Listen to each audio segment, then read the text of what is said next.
How important is it for Gervonta Davis to take this Ryan Garcia rematch? After seeing what Ryan Garcia was able to do against Devin Haney, take your opinions, remove it out when it comes to the Ostarine test. Let's just assume that we'll give Ryan Garcia the benefit of the doubt, just for conversation's sake, that he took it involuntarily and that the PEDs maybe didn't have that much of an impact. That was a very impressive performance coming from Ryan Garcia. I will say that I think that Devin Haney, and I've said this many times in the past, after that fight, that Devin Haney went in there with the wrong game plan, but a great level of confidence. And now, even if he were going to make a rematch happen, I'm not sure that his confidence would ever be the same as it was going into the Ryan Garcia fight. And that could be a good thing, it could be a bad thing, but for the most part, it's all about Devin Haney's mentality. Now, going back to Tank and Ryan, I think that that's such a big fight that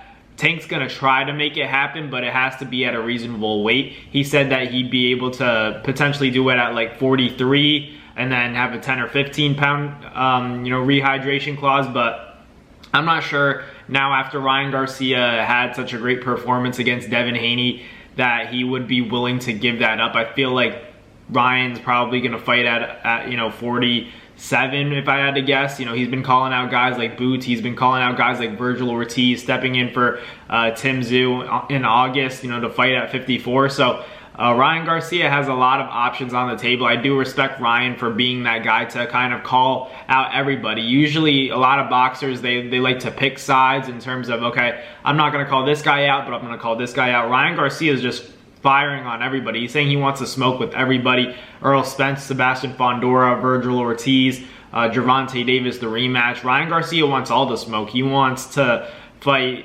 everybody. He's not really in this for the friends right now. He's saying no friends in the industry, and I respect that, because a lot of fighters, they're trying to be buddy-buddy with certain fighters, and then they fight their opponents, but stay away from some of the top guys. And Ryan Garcia is not doing that, because he's saying that I'm willing to fight anybody, and he has respect for guys like Virgil and Sebastian Fondora, but he's saying that he's down to make it happen, because obviously with Ryan Garcia coming in overweight, it's clear that he doesn't want to make 140. He probably could make the weight, but maybe he would be depleted. I refuse to believe that he physically can't make 140, because he even said it himself. He was going out and drinking, partying. So that tells me that he definitely could have lost minimal, an extra 3 pounds to make that weight. But he didn't want to. Ryan Garcia did what he wanted to do, and I think a big reason for that is because of his experience with Gervonta Davis in the first fight, where he had to deal with that catch weight at 136 pounds. He had to deal with that rehydration clause, the 10-pound rehydration clause. So not having to deal with that anymore, Ryan Garcia made it clear that he was gonna win that fight, and he said he was gonna do whatever it took. He said that Floyd Mayweather told him to come in overweight, and that's what he did. So I feel like Ryan Garcia is at this point in his career where, despite the Ostarine test, despite all the controversy surrounding his career, all the critics saying that he's not in the right state of mind, he is a superstar in the sport right now. Ryan Garcia may very well be the most popular name in the sport of boxing. He's definitely translating, his fan base from social media into the sport of boxing. A lot of people are watching Ryan's, social media, and they want to see him fight. They want to see him fight all those guys that he's calling out, because Ryan has a celebrity fan base at this point. A lot of fighters, they have a lot of fans, but they don't break into that celebrity status like Ryan Garcia has. Ryan Garcia has become a celebrity through the sport of boxing and through his social media presence. So I'm excited to see what he does next. Honestly, I do think that Gervonta Davis should make this rematch happen. I don't know how he does it. I'm not saying it's going to come in the next 2 or 3 fights, but I do think that he needs it in order to solidify, his win, his initial win, because a lot of people are always going to talk about the fact that he implemented that rehydration clause in the catch weight. And you guys have to remember, it wasn't Tank that implemented that. It was his team. So you can't just say Tank's scared, Tank's this and that. But ultimately, I do think it had an impact on Ryan Garcia's ability to take a punch. And I do believe that Ryan Garcia was injured going into that fight. But in a regular fight, let's say they were to fight at 47, it is a competitive fight.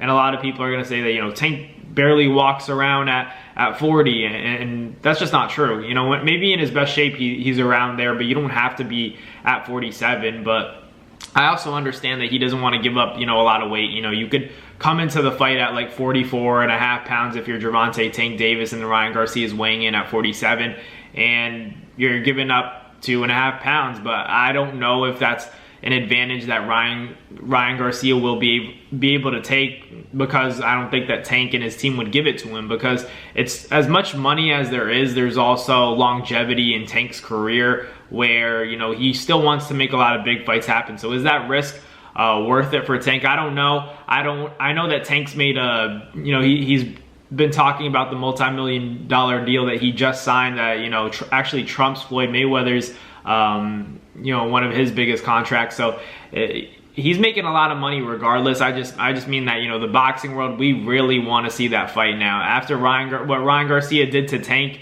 after what Ryan Garcia did to Devin Haney, a lot of people are shocked. A lot of people are impressed with Ryan Garcia. And now, even with the positive Oscarine test, I've been watching tons of interviews of professional boxers and trainers talking about the fact that, you know, Ryan Garcia gained a lot of respect from them still, you know, because we still saw what we saw in that ring.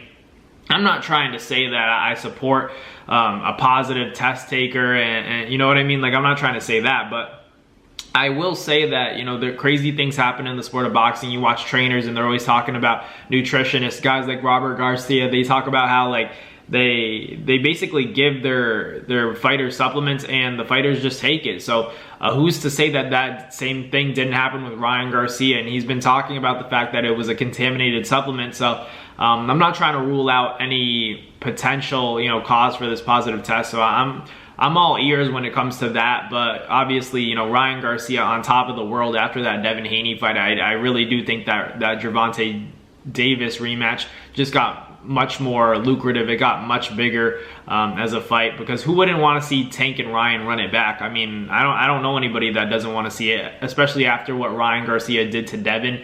And I just think there's too much money on the table for either fighter to really let that go and walk away from that fight. I think it's too big of a fight. You know, a lot of people are going to make a lot of money you know, for a Ryan Garcia and Gervonta Davis rematch. I think it has all the narrative in the world. Now people are going to have a hard time picking sides, because let's say it does happen at 47 or a 44 catch weight or something like that. Like, who's to say that Ryan Garcia can't land that shot? Obviously, you know, Devin Haney had a difficult time negating that left hook, but he's also an orthodox fighter. For Tank, he had a better, you know, route to victory and a better way of negating that left hook, because he's a southpaw. When you're a southpaw, it's kind of easy to track that lead left hand, as opposed to when you're in the orthodox stance and it's just, you know, cracking you and you have to worry about the jab more, and then you're getting caught with that left hook as well, because the left hook is special. I just think that, you know, it's always been a special punch. I don't like when people say, like,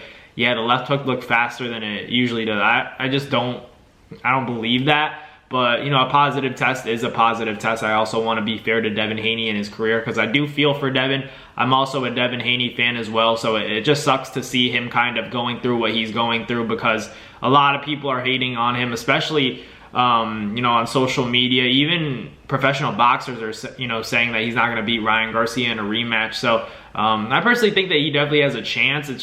It's more so like he has to make it a boring fight. He can't try to exchange with Ryan Garcia, because he went in there in the first fight to fight Ryan. And, you know, I understand that he had a great level of confidence, but confidence is great, but with the wrong game plan, it can get you into a lot of trouble, and that's what happened in that Ryan Garcia fight. I'd love to see that same level of confidence, but with a different game plan. You know, forget the fans. You know, Shakur even says it. He said that if he had to fight a guy like Ryan Garcia, he would say, forget about the fans.